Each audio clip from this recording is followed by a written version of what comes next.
Hey folks, how are we doing? This is Aubrey Barnes, host of the Black Thoughts podcast. If you haven't subscribed to our channel, please do that. Comment, share as well. And the conversations that we have, feel free to have those conversations at home with friends. That's part of our vision and what we value here at Black Thoughts podcast, that we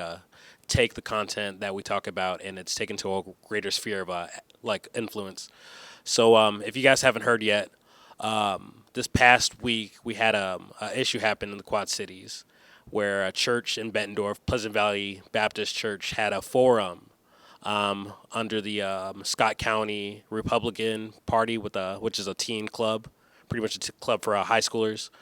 They had an immigrant forum where they pretty much had people come, kind of give their thoughts about illegal immigration, kind of their aberrance to the topic, the subject of illegal immigrants, and how they believe that legal immigrants should not be a part of our country. And with that said, the presidency that we have now should be something that's continued and supported and advocated for because it will keep illegal immigrants out. There was a lot of things at this forum that were said that shouldn't have been said. A lot of people kind of spewing kind of their hate and didn't have a sensitivity or really a graciousness or really thinking about their neighbor. More so, or about the people around them or the people next to them and how it would affect them, how it would affect community. So this forum went on, and the Quad Cities was quick to respond to it within 24 hours, kind of like how they were bothered by this happening, how this was a thing, how this was even a discussion that happened at a church, a place which is supposed to be a sacred space for people to grow, to be transformed. To be more compassionate to others. People were not happy about this happening. So with that said, there was a protest that went on this past Sunday that we covered with a couple of people. The protest, it was a very successful protest. People weren't hurt. There was no fights. There was nothing of that sort. And people in the community who really valued their neighbors and others in the community who they know came from illegal immigrants, families and all that. They came out and supported, so that was great to see. For myself, I was at first a little bit cynical, if that's the word, about the protests, just because I know, like, when it comes to protests today, it's kind of a thing where we don't really understand what we're protesting all the way. We're protesting the wrong people. And we're not educated enough to know what to do after, what the solutions are after. But speaking to some of the people that I did while I was out there kind of made me feel better about what was going on and made me feel all the more excited to see people stand up for those who are the less than, who are the minorities and all. One of the people I talked to while I was out there was Cody, who's somebody who does a lot of stuff in the community. And we spoke for about 5-7 minutes. And one of the things that we spoke about was just what I just brought up, which is how when people protest, when individuals choose to align themselves with the values that protests hold, they don't necessarily know exactly what they're standing for or who to speak to after or who are the right people to protest. So we spoke a little bit about that and the importance to have the passion to protest, but all the more have the passion to further that protest of bringing into question the people who have the power to change the things that made things like that happened on the Bettendorf Church. Talking to officials, talking to people who are aldermen, talking to people who have the political power in communities is all the more important than protesting entities that don't have the power to change anything, really. And I thought that was an important point that he made in that, just because we can continue to protest and continue to feel good about our protests and still not be bothered by not seeing change, because we're kind of like in this place of protesting just for the sake of protest, just because it is something that is morally correct for us, ethically correct. But we never find ourselves concerned with the question of how do we get these powers that be to make better solutions that work for the person who's a legal immigrant, that supports those who come here because of fleeing danger, because of fleeing situations that bother their personhood and dehumanize them. How can we have the powers that be change all that? So bringing up that part of the conversation was really good part that we had that I had with Cody for sure. The next person I spoke to was Elizabeth Van Camp, who ran for mayor here in Davenport not too long ago. And our conversation was really great as well. Her being somebody who is on the side of not being a minority in any sense or any sense of the word, but being somebody who is about the community, is about the Quad Cities, and is about creating spaces that honor and allow people to feel like they're in a safe vocation and all. We one thing she brought up in our conversation was how important it was for her, someone who's not a minority, to be able to use the power that she has, or the power that she's been allotted to her through her efforts as running as a politician, using those efforts to make sure things are changed for people who are being dehumanized, people who are having aberrant rhetoric thrown at them, and people who are receiving the message from others that they are not welcomed here, that they don't belong here, and that they're being threatens another person's standard of life and all. So she thought it was important for her, being somebody who was a white person, to be at that protest, to be amongst people who are of color, to be amongst people who were directly affected by the rhetoric of this rally and this forum. It was important for her to align herself with that, not for the sake of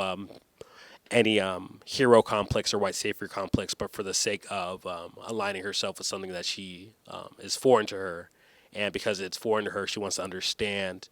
in a way that she can sympathize more, show more compassion, and allow that to be a driving force for her to continue to help where she can. And I thought that was a really good point, more so because of the aspect of when people get into these places of protest, when people get into these spaces of social justice, people who are white, when they jump into these spaces, they jump into the spaces inadvertently being a white savior in a sense. They're doing it because of the praise. They're doing it because what it will make them look like, how it will make their brown neighbors, their black neighbors perceive them, and not so much for the sake of it is a good thing to do, and it is a thing that will liberate those who are dehumanized, who feel oppressed, who feel less than. And for her to bring up that point that it's important to take a stand, to advocate for the sake of understanding, for the sake of figuring out where you can help, and figuring out the greatest solutions. That was really important for me, and I think important to kind of take away, and for people to kind of take away from as well. And the last person I spoke to was a facilitator and the one who kind of started this protest and the march that happened Sunday. And that was Athena, a really amazing person who does a lot in the community, a mother, an activist, and also a minority as well. So she kind of like understands how it feels to kind of like be that less than, to be that person on the other side who was treated in ways that devalue them as a human or person. So hearing her perspective was the most important for me throughout these interviews that I got. For her, one thing that she brought up with me, one of her concerns or one of her passions, or one of the solutions that she saw this protest being the beginning of something that can be continued, was the fact that the protest in and of itself is good, but it could lead to places of educating youth, educating people in the community as to why certain things are dehumanizing, why certain things hurt our community, why certain things create a divisiveness that doesn't need to be. Education is one thing that she advocated for and said that she was very passionate for, and wanted to kind of like figure out the next steps for after this protest. And for me, that was great for sure, because the fact with this rally, if you will, that happened, it involved kids who are teenagers. It was supported by the Teenage Republican Party Club, whatever that was. There was teens who were a part of this loaded conversation of illegal immigration, very complex conversation, very nuanced conversation, and these teens whose brains don't work in that way yet, or aren't educated with all the different facets or different departments that need to be spoke about when this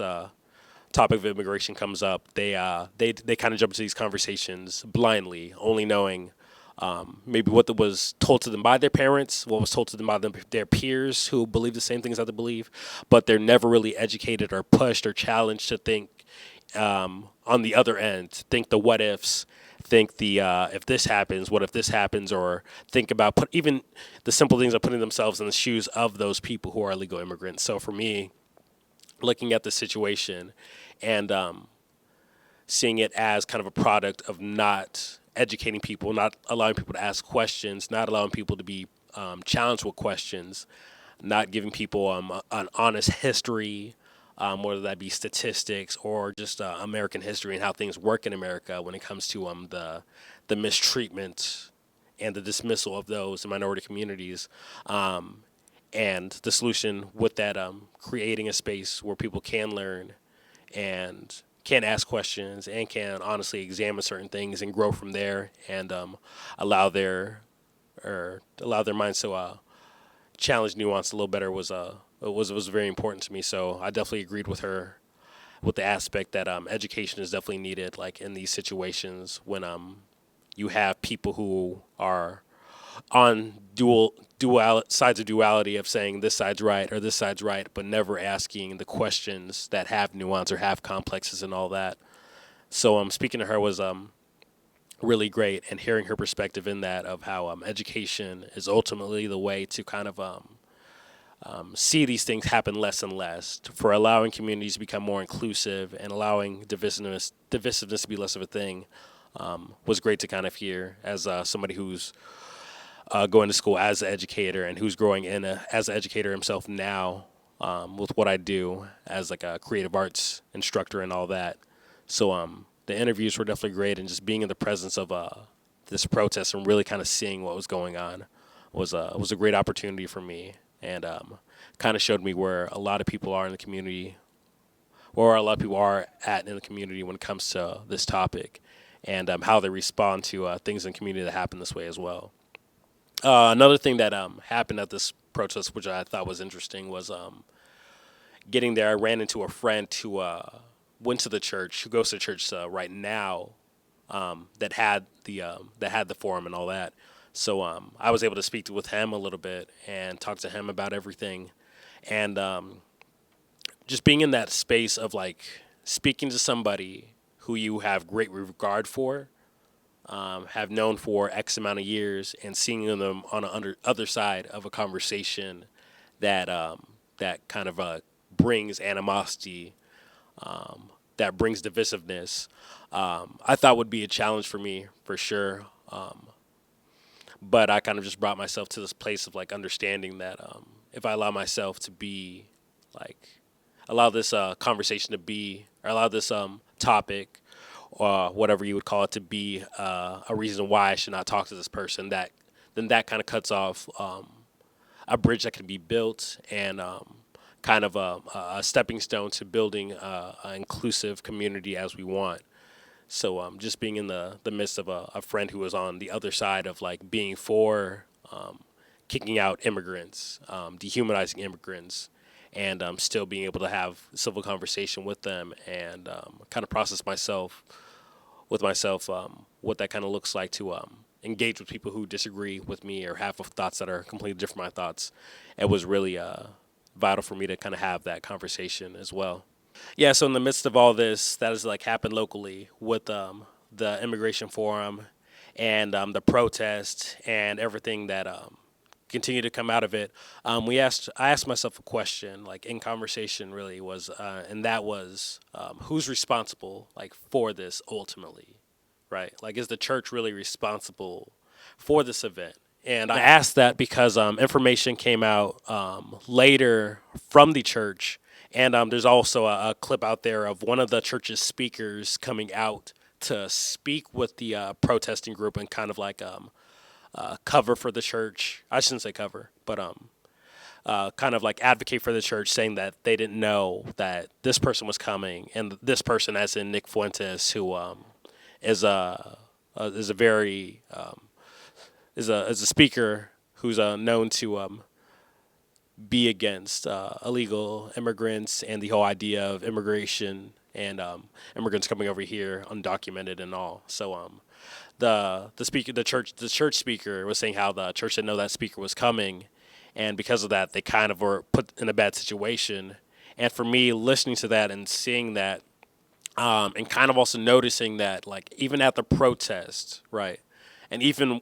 in all the responses, nobody a part of this Republican group around here who hosted this event and initiated the conversation for event, they're nowhere to be seen. The only people really speaking on this is the church, who was really just a hub for this rally, and that's not covering for them in any way, shape, or form of saying, okay, like, I mean, ultimately, like, you have to ask questions of, okay, what's this event, what's it about, who is coming, but in a sense, still, with this considered, I think it poses the question on if the church is really the entity to blame, or is this group, this Republican Party group, all the more to blame. And even with that too, where are they at to question, and this is setting other, like, if you're really about something, right? If you're really having forums, having these conversations, and having this rhetoric spewed also in the papers, and this is any other, I feel like it should be a thing where you're willing to follow up, willing to show up to the protests that are protesting against you, and not the shells, if you want to call it that, or the spaces that in which you use for this rhetoric and all that. So just out of that response from the church, and hearing the speaker who spoke with the protesters, you can call it BS or whatever you will. I think it's a question worth posing if this church is this place that deserved that protest and deserved our questioning, or was it those in the Republican group around here who started that? Is it worth finding out those people and giving those questions to those people, protesting those people, bringing those people into conversation, right? But that's just one of the questions that we had here as we kind of like thought about this topic on illegal immigration and everything that's kind of happened locally. And I asked this question out of just the value and vision of a Black Thoughts podcast, where we're open to have conversations regardless of side, right? Regardless of Democratic, Republican, Christian, non-Christian. We welcome everybody to have a part in the conversation, and we say that in the means of like if you're a part of the Republican, or if you align yourself with Republican values and you were at this event or at any of the forums and all that, we definitely welcome you to comment and kind of like hopefully further civil conversation where we can both grow, understand, and also be provoked and challenged in our thought as well. Thank you folks again for checking out this episode of the Black Thoughts Podcast. We found this very important to cover and to put out there and to have out there for you guys, our listeners. Please subscribe. I said to our the kids YouTube don't know channel. no better. They just products of their parents. Some of them be caring and some of them declaring racist-based agendas and homophobic measures. And shorties in the middle push upon with greatest pressures the same